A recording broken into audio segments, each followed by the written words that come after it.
22장 15절에서 30절까지의 말씀입니다. 발락이 다시 그들보다 더 높은 고관들을 더 많이 보내매 그들이 발람에게로 나아가서 그에게 이르되 십보리 아들 발락의 말씀에 청하건대 아무 것에도 거리끼지 말고 내게로 오라. 내가 그들을 높여 크게 존귀하게 하고 그대가 내게 말하는 것은 무엇이든지 시행하리니 청하건대 와서 나를 위하여 이 백성을 저주하라 하시더이다. 발람이 발락의 신하들에게 대답하여 이르되 발락이 그 집에 가득한 은금을 내게 줄지라도 내가 능히 여호와 내 하나님의 말씀을 어겨 덜하거나 더하지 못하겠노라. 그런즉 이제 너희도 이 밤에 여기서 유숙하라. 여호와께서 내게 무슨 말씀을 더 하실는지 알아보리라. 밤에 하나님이 발람에게 임하여 이르시되 그 사람들이 너를 부르러 왔거든. 일어나 함께 가라. 그러나 내가 네게 이르는 말만 준행할지니라. 발람이 아침에 일어나서 자기 나귀의 안장을 지우고 모압 고관들과 함께 가니 그가 감으로 말미암아 하나님이 진노하심으로 여호와의 사자가 그를 막으려고 길에 서니라. 발람은 자기 나귀를 탔고 그의 두 종은 그와 함께 있더니 나귀가 여호와의 사자가 칼을 빼어 손에 들고 길에 선 것을 보고 길에서 벗어나 밭으로 들어간지라. 발람이 나귀를 길로 돌이키려고 채찍질하니 여호와의 사자는 포도원 사이 좁은 길에 섰고 좌우에는 담이 있더라. 나귀가 여호와의 사자를 보고 몸을 담에 대고 발람의 발을 그 담에 짓누르매 발람이 다시 채찍질하니 여호와의 사자가 더 나아가서 좌우로 피할 데 없는 좁은 곳에 선지라. 나귀가 여호와의 사자를 보고 발람 밑에 엎드리니 발람이 노하여 자기 지팡이로 나귀를 때리는지라. 여호와께서 나귀 입을 여시니 발람에게 이르되 내가 당신에게 무엇을 하였기에 나를 이같이 3번을 때리느냐. 발람이 나귀에게 말하되 네가 나를 거역하기 때문이니 내 손에 칼이 있었다면 곧 너를 죽였으리라. 나귀가 발람에게 이르되 나는 당신이 오늘까지 당신의 일생 동안 탄 나귀가 아니냐. 내가 언제 당신에게 이같이 하는 버릇이 있었더냐. 그가 말하되 없었느니라. 아멘. 민수기 22장부터 24장까지는 소위 발람 이야기, 즉 모압 왕 발락이 메소포타미아 출신의 주술사 발람을 초청한 사건을 연속해서 기록하고 있습니다. 이스라엘은 아모리 왕 시온과 바산 왕 옥을 차례로 격파하고 그 땅을 점령한 뒤 남하하여 비스가 산 아래 넓은 평지인 모압 광야에 이르렀습니다. 그러자 모압 왕 발락은 두려워하기 시작했습니다. 이스라엘 백성이 자기보다 강한 아모리 족속과 싸워 그 땅을 정복했을 뿐 아니라 이스라엘 수가 자신들 수를 압도했기 때문입니다.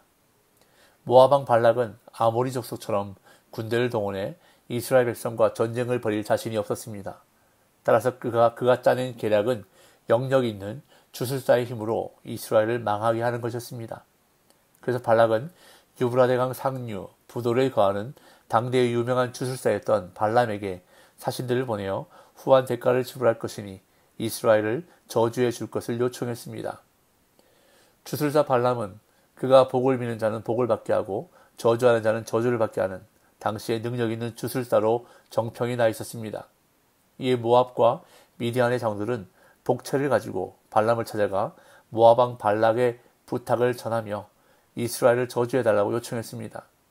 그런데 놀랍게도 발람은 하나님께 기도해 볼 테니 하룻밤을 머물라고 말합니다.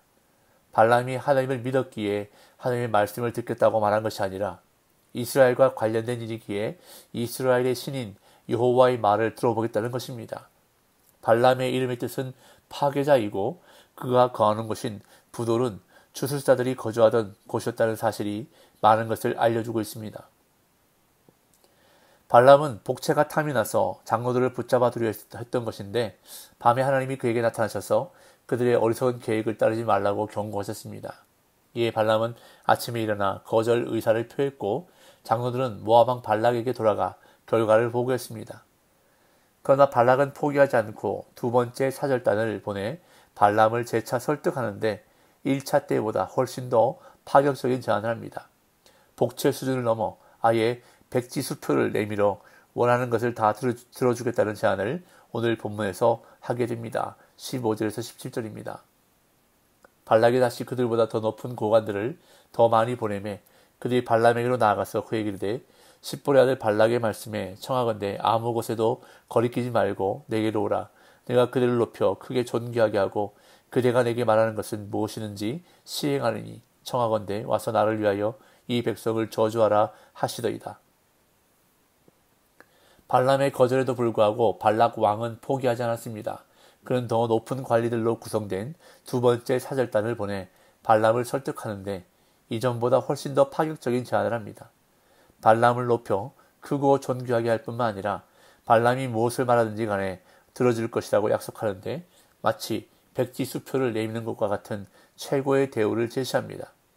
그러니 와서 이스라엘 백성을 저주해달라고 청합니다. 그러나 발람이 겉으로 내놓은 답변은 확고했습니다. 엄청난 은금을 준다 해도 하나님 말씀을 어기거나 변개할 수 없다고 단언합니다. 18절 19절.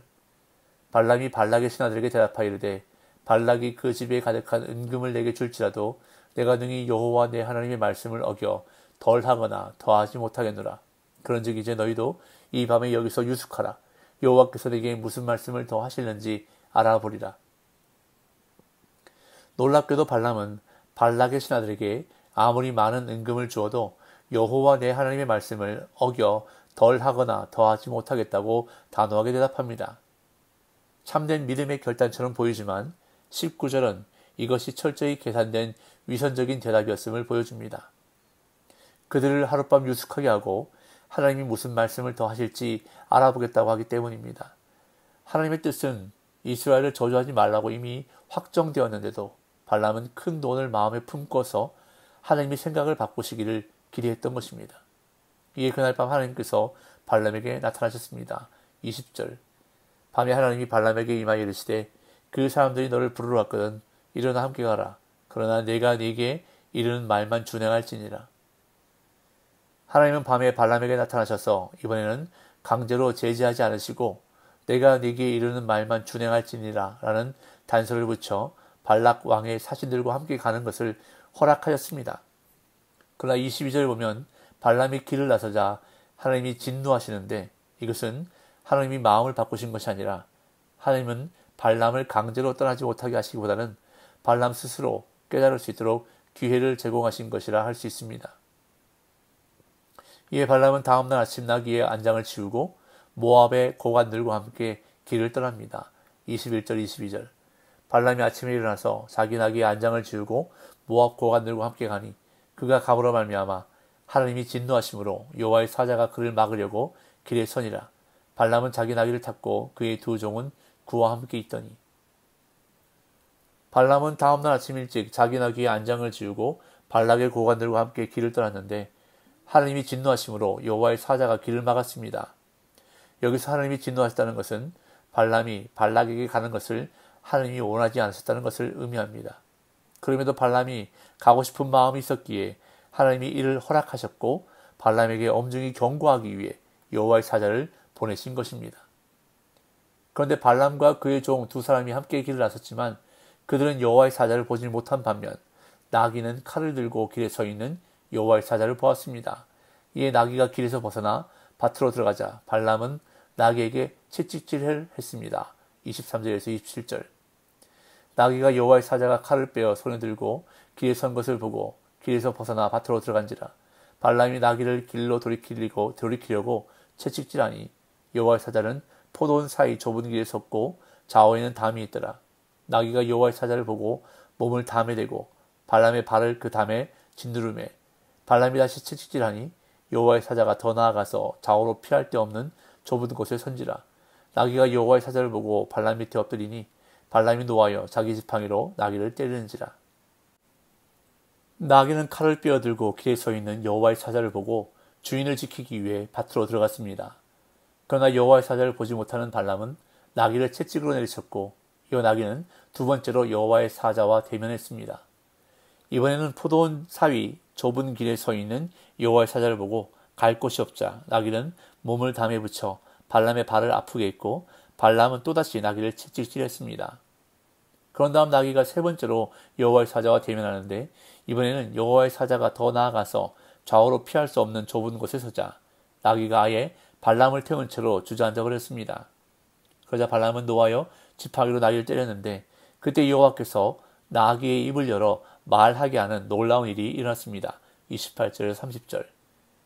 여호와께서 나귀 입을 여시니 발람에게 이르되 내가 당신에게 무엇을 하였기에 나를 이같이 세 번을 때리느냐. 발람이 나귀에게 말하되 네가 나를 거역하기 때문이니 내 손에 칼이 있었다면 곧 너를 죽였으리라. 나귀가 발람에게 이르되 나는 당신이 오늘까지 당신의 일생 동안 탄 나귀가 아니냐. 내가 언제 당신에게 이같이 하는 버릇이 있었더냐. 그가 말하되 없었느니라. 급기야 놀랍게도 나귀가 말을 하는데 나귀는 발람에게 왜 3번씩이나 때리느냐고 항의하고 발람은 자기 손에 칼이 있었으면 나귀를 죽였을 것이라고 대답합니다. 발람의 대답은 여호와의 사자가 들고 있는 칼을 연상시키는데 발람이 자기 말을 안 듣는 나귀에게 분노했듯이 하나님도 자신의 뜻을 분명히 알고 있으면서도 따르지 않는 발람에게 분노하고 계심을 나귀의 행동을 통해 보여주십니다. 지금까지 발람은 위대한 영적 인물인 것처럼 묘사되었습니다. 그는 원하기만 하면 하나님을 만날 수 있었고 그의 말은 주변 국가들의 운명에 치명적인 영향을 미쳤습니다. 하지만 오늘 본문에서 그의 영적인 무지와 무능력이 나타나는데 그는 길에 서 있는 여호와의 사자를 보지 못할 뿐 아니라 나귀가 말을 하는 이상한 행동에서도 아무 의미를 발견하지 못했던 것입니다. 이처럼 욕심의 눈이 어두워지면 하나님이 보이지 않습니다. 그래서 사탄은 우리를 믿음에 대해서 넘어지게 하려고 욕심의 씨앗을 뿌리는데 그것은 매우 치명적으로 작용하여 우리의 믿음을 흔들고 결국 하나님의 뜻을 왜곡하게 만들어버립니다. 그렇게 오늘도 우리가 해야 할 일은 부지런히 우리의 마음밭에 사탄이 뿌려놓은 욕심의 씨앗을 제거해야 하는 것입니다. 오늘도 말씀과 기도로 마음밭이 새로워지는 복된 날 되시기를 예수님의 이름으로 축복합니다.